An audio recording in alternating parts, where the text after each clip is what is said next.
Dan juga sambil menikmati hidangan yang sudah disiapkan dari keluarga besar Bapak Satar untuk pagi kali ini, semoga Cross Musik bisa memberikan hiburan dan juga suguhan yang terbaik terkhusus untuk panjenengan, dan juga kerjasama bareng di production live streaming untuk pagi kali ini. Sukses untuk di production, sukses juga untuk Tiga Putra Audio, dan juga sukses untuk keluarga besar yang punya juga kerajaan semuanya tanpa terkecuali. Niki yang mau nyanyi juga kita persilakan. Biar kesane piye ora penyanyi nentok ngono. Mas Menjol aja, Mas Menjol nyanyi.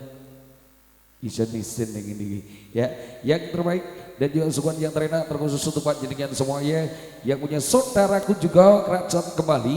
Tak terkan satu temangnya lewat nuansa campur sari pop Banyuwangi. Ada Denok dulu kita persembahkan, kita suguhkan untuk yang punya semuanya yang sudah hadir untuk pagi kali ini. Yang dari keluarga besar dari Boyolali juga matur sembah nuwun tanpa terkecuali. Ada satu buah lagu Denok bareng Desi Paradila, kita mainkan bareng Cross Music, pasti asik.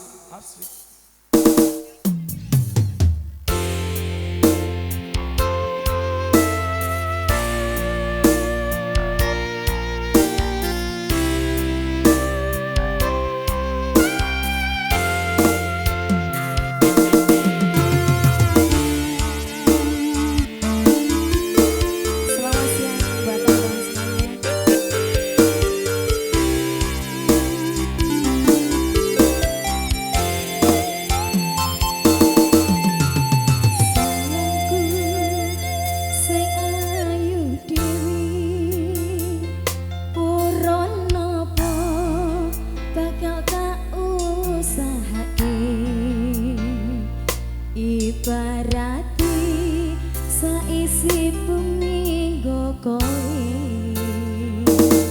setenan ojo kuatir sayang kuring kowe ra iso disetir ora bakal luntur ora bakal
spesial untuk semuanya. Satu tempat Denok yang punya juga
Desi Paradila. Oke, satu lagu Deno buat Denok Desi sudah kita persembahkan, kita antarkan spesial untuk yang punya keluarga besar juga kerajaan semuanya.